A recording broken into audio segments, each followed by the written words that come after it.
What up, folks? Once again, it's your boy Tim, also known as Chicago in the Corner. As you can see, this video is titled, Do Cops Hate Black People? What I'm about to say, I don't think anybody's going to like me after saying this, but as you know, I'm capable of seeing both sides of the fence, and I'm going to speak my mind. Some of the audience leans right, some leans left. I mean, if you got a problem, like I said, once again, with what I'm saying, feel free to drop a comment. I'm going to ask that you subscribe. Some of you might unsubscribe after what I'm about to say, but yeah, go ahead and hit the like if you like it. If you don't, there's no qualms on you hitting the dislike button. That's fine. So let's go ahead and get into it. Do cops hate black people? This video is alternatively going to be titled, Why Are So Many Blacks Being Killed by Police? There's two sides to the argument. If you talk to those on the left, it's generally cops are inherently racist. They don't like black people. They target blacks, etc., etc. If you talk to people on the right, it's more like 99% of cops are good. They just want to go home to their families. And black people hate. Blacks commit more crimes, so that's why they're having more trouble with the police. If you just follow the law, you won't have all of these problems. So who's right, who's wrong? Let's get into it. I'm going to start off by saying that I think that there are some deep, deep wrongs from both of those sides of the fence. Certainly, I'm going to start off with the left. I absolutely do not think that all cops are inherently racist. One reason I'll say this is that in a lot of metropolitan areas where African Americans or minorities are having problems with the police, is that there's a large amount of minorities on the police force. You know, you take LAPD out in Los Angeles or Chicago or New York, there's a whole lot of black and Latino or Hispanic police officers out there. So it's got to be more than just race. Now, I will say that once you become an officer, you become blue. You're not white or black. You tend to, you know what they call it, the blue wall of silence or whatever. So you tend to become blue. So if you get in a fight with a cop and you're black and the cop is white and his partner is black, don't expect the black partner to help you out. He's going to help out the other guy. I mean, he's blue. He's not black. So you know, like I said, there's a lot of minorities on the police force. So I definitely disagree that a large portion of police are racist. Now, I will say at the same time, the 99% of cops are good argument. We'll talk about that when we tackle the right, because that is a very popular saying from the right that 99% of cops are good and they just want to go home to their families. But is cops racist? Like I said, not necessarily. I don't believe that, but there is a huge history of racism in police forces. I mean, there was everything from Klan members, and let's just be honest, a lot of racist politicians use the police force to enforce their racist views, whether it was segregation or, you know, separate but equal, all of the things that blacks had a problem with or things that were oppressing blacks. The police force is what was used to enforce that stuff. Just like now you hear the right talking about there may be a house-to-house seizure of guns, which is what they typically say when a liberal is in office. Well, if that happens, Joe Biden has to use the police force to make that happen. So the police have a history of being used to enforce horrible things on the people. And, you know, when it comes to racism, you've seen dogs being sicked on people during the Martin Luther King era. And before that, it was even worse. So there is a history, a very lengthy history of racism within the American police departments. And this stuff is not hundreds of years ago. It's fairly recent. So it wouldn't surprise me why anyone would think that police are inherently racist. But like I said, I don't believe that. I don't believe that that is the primary issue here. If I had to start talking about other issues, first one, which is probably huge on the list, is training. A lot of these issues happen. It's not every white cop on black incident is not necessarily always involving hatred of the black citizen from the police. Sometimes it's going to be some of these other issues I'm about to name, and one big one is training. not being trained to handle people with mental illness, for instance. You get called, my son is acting up and, he's making threats. The mom calls the cops. The last thing the mom wants the cops to do is show up and kill her son. That happens, and that has happened quite a bit.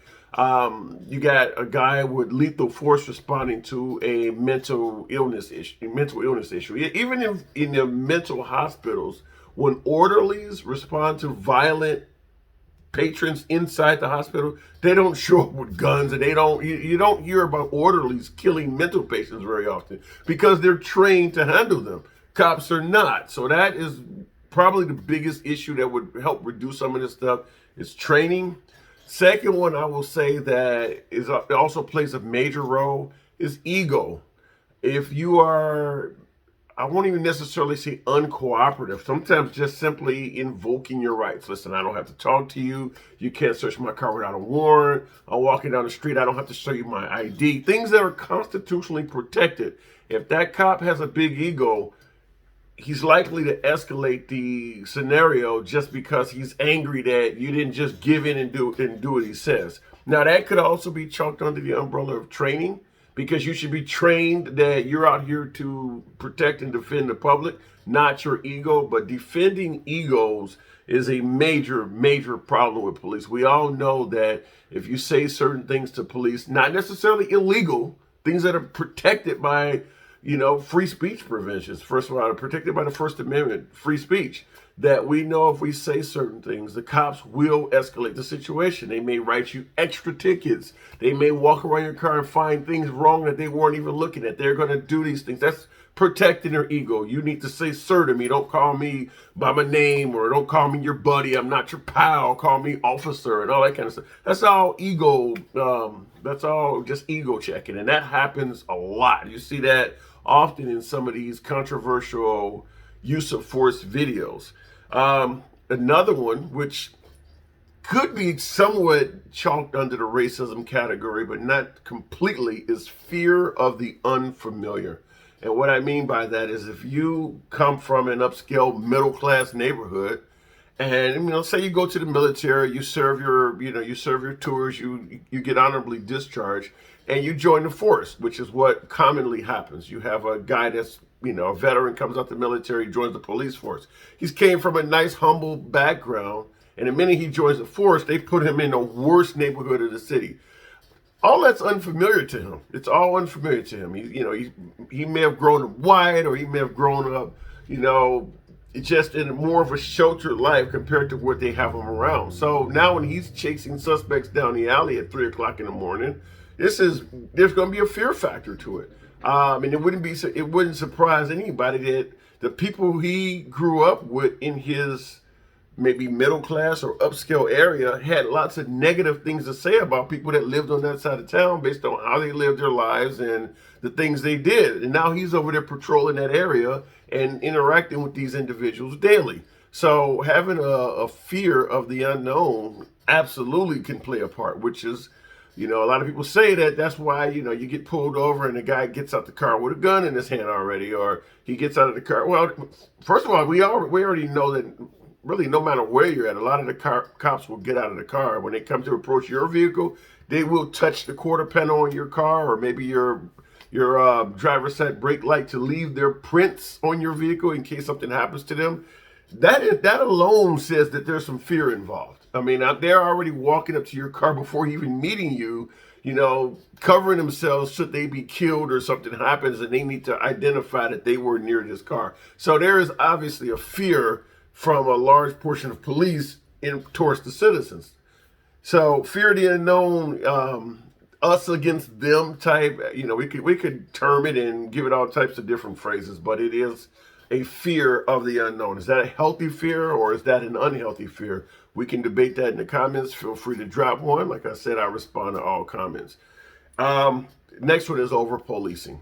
Once again, I'm not going to necessarily say it's racism, but if you over-police a neighborhood, you are going to capture more people from that neighborhood. I mean, it's just a law of averages. It's blatant statistics. If I send 300 cops to your neighborhood and 10 cops to my neighborhood, at the end of the year, there's going to be a lot more crimes coming from your neighborhood.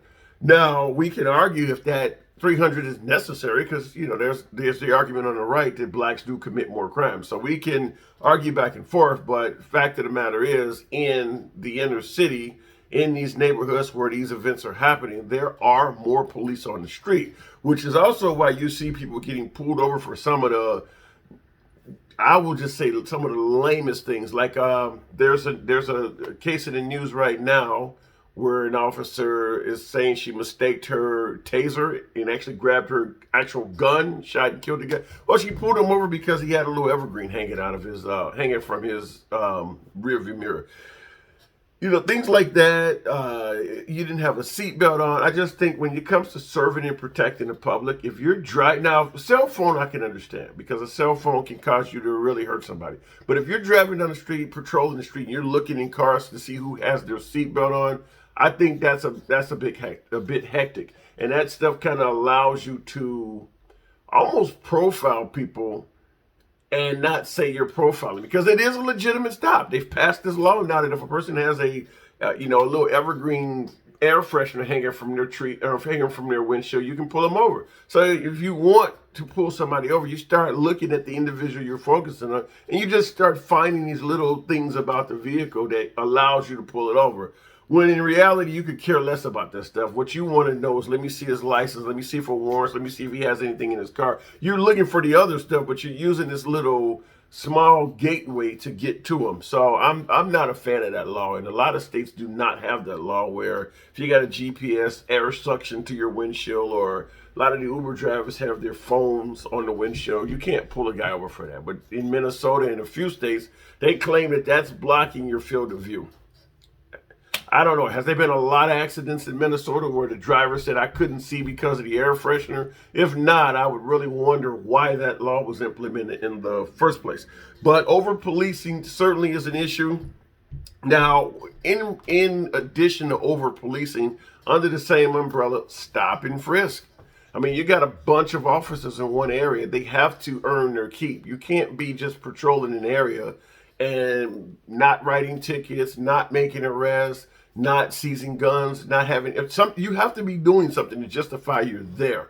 So, now you start taking shots in the dark, stop and frisk, or like I said, randomly pulling over cars that just look like jalopies, because you pull over a car that's, not necessarily new. You tend to find things wrong, things you can write tickets for. Same thing with stop and frisk. There's certain types of people that if you pull more of them over, or if you stop and frisk more of them, you tend to have a higher occurrence of incidents you can find. Certainly young males, probably between the ages of about 15 to 30.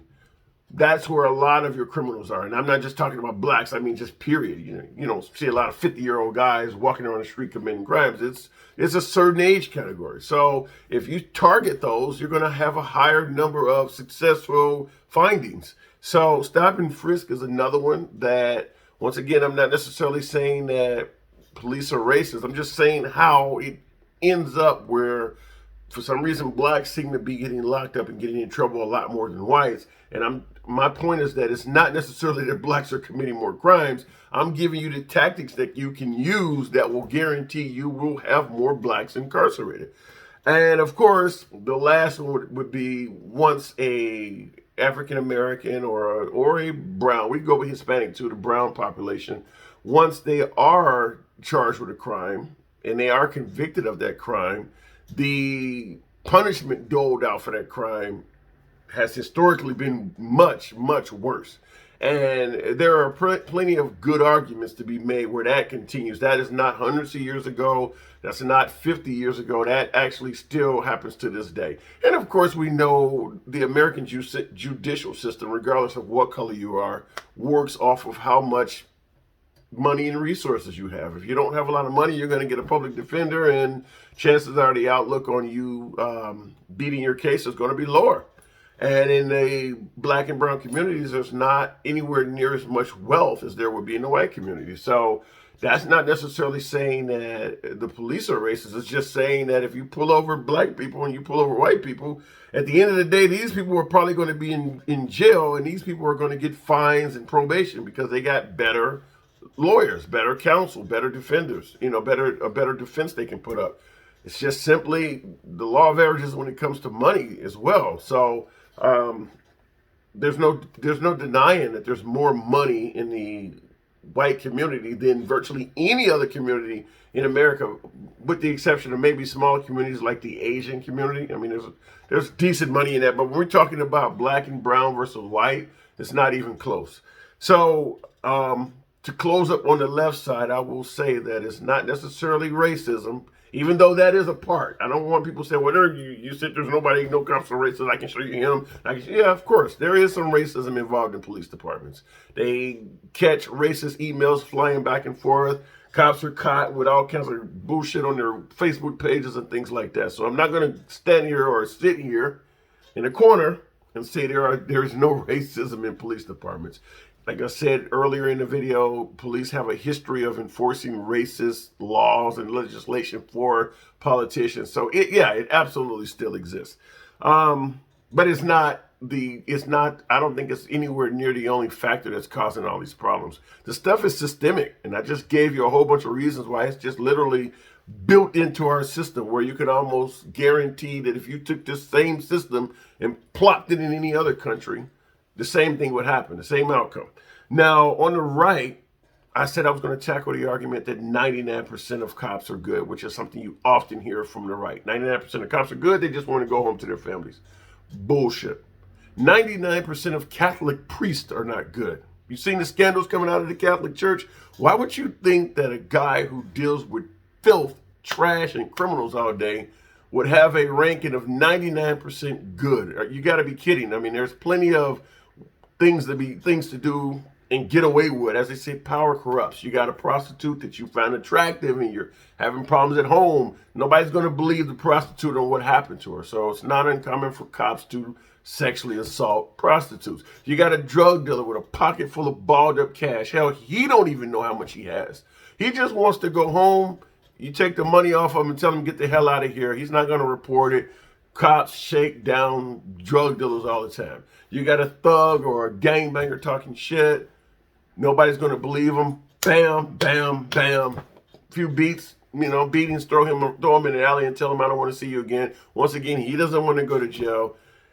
Nobody's going to believe him if he reports the beating, and that's kind of how it is. So the idea that 99% of cops are good with all of this horrible shit orbiting around them is just insane. I would probably say it's nowhere near 99%, well under that. So don't ever believe that. Power does corrupt people. The argument that blacks commit more crimes, once again, this is something you hear from the right to defend why police are doing all of this stuff.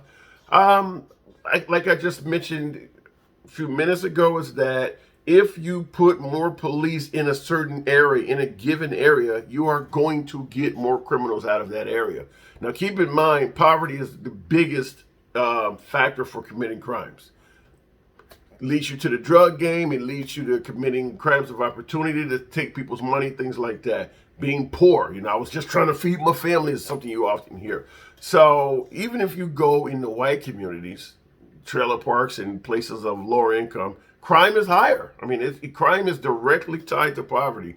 You're not going to find the same crime rates you'd find in Beverly Hills that you find in Gardenia or some other, lower class Southern California town. It's just the way it is.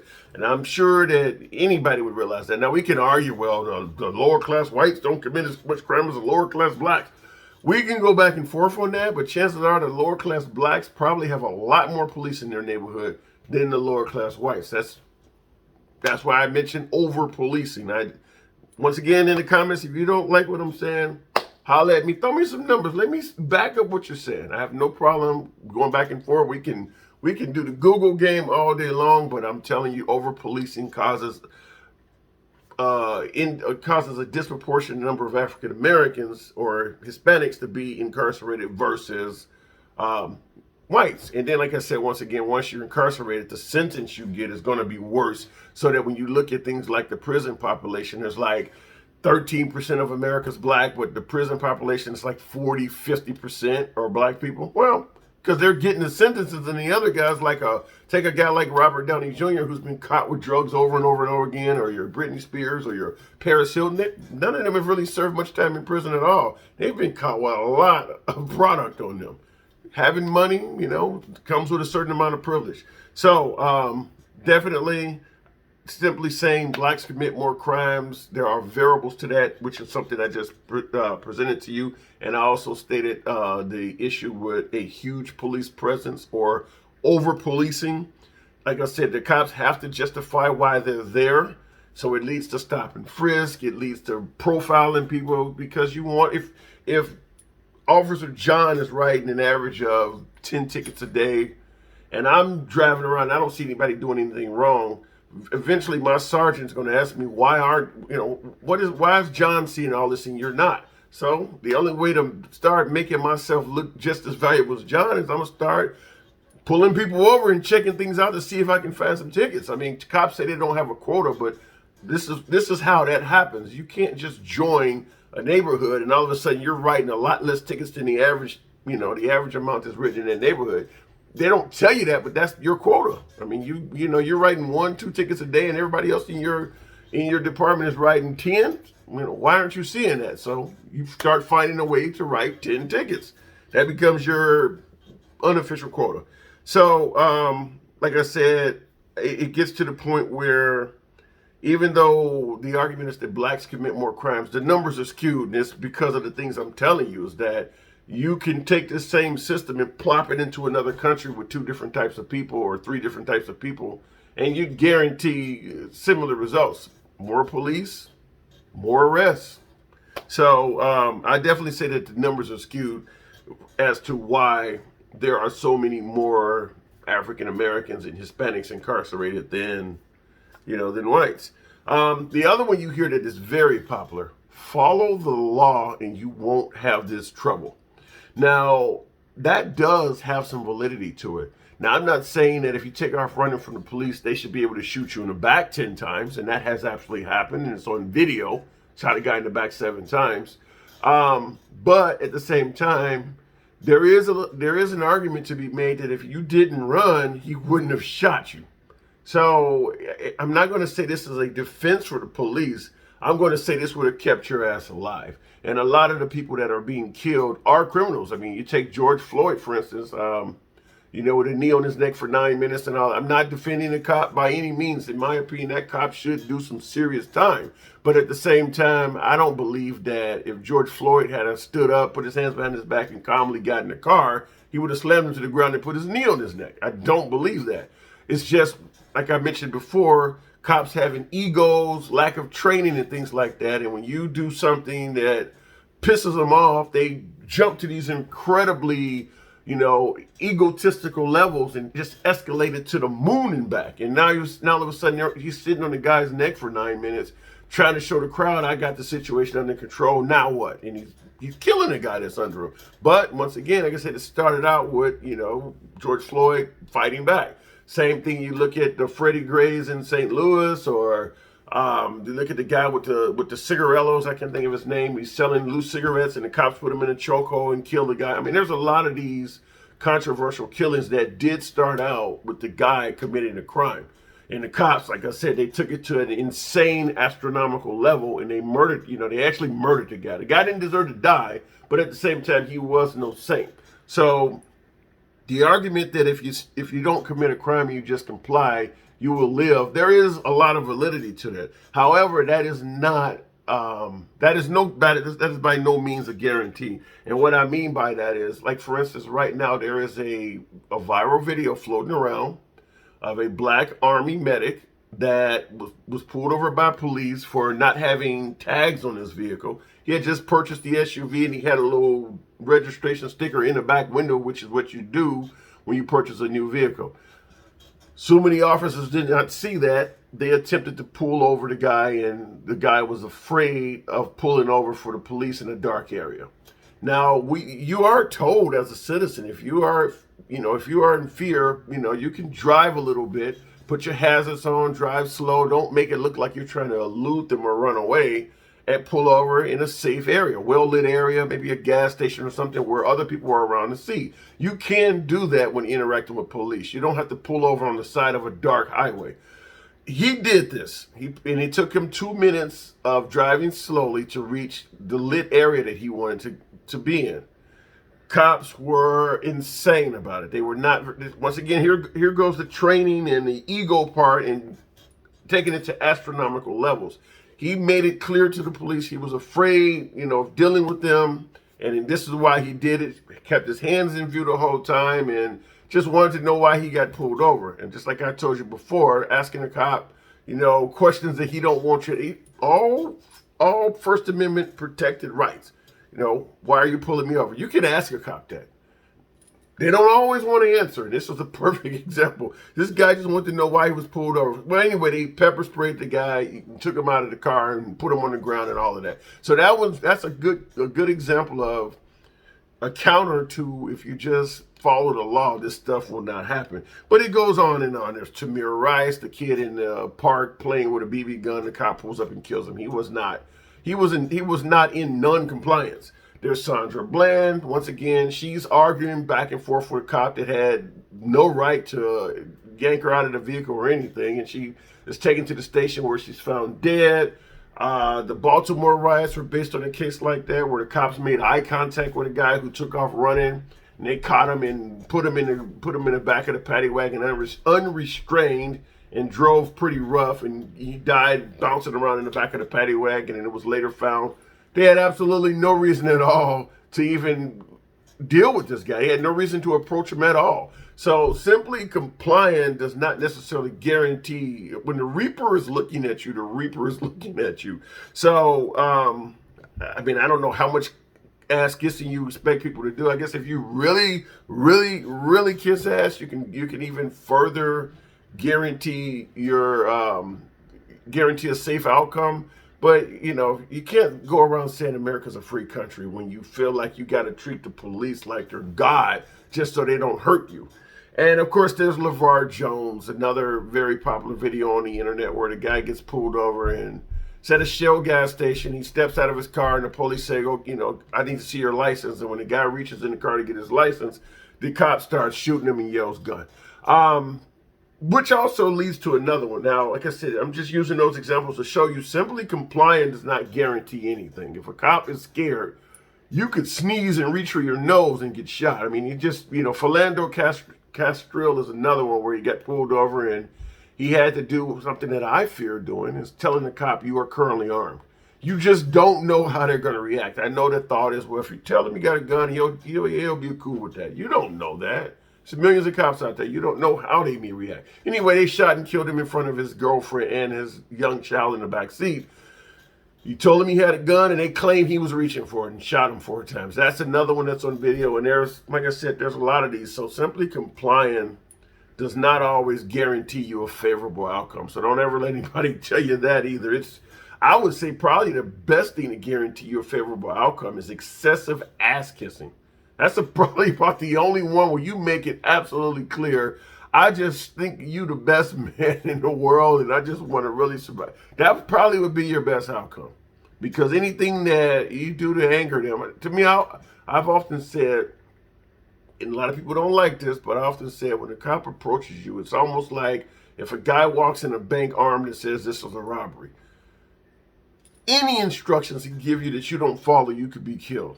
That is just simply that. You do everything he says, no matter how mundane it is. Otherwise, he may shoot and kill you. If you look at police like that, it will help your chances of survival. That's not exactly home of the free and all of that. It looks more like a police state. But if the goal is to keep your ass alive, I'm just telling you, excessive ass kissing is probably the only, yes, a massa type stuff. That's probably the only way to really improve things. So yeah, training needs to be done. Calm down some of these egos, because you're going to deal with irate citizens and things like that. That's just going to happen no matter what race. If we didn't have criminals and angry citizens and things like, you wouldn't need the police. So you don't join the force and, well, why aren't people treating me nice? That's what they hired you for, is because there are people out in public that are not very nice.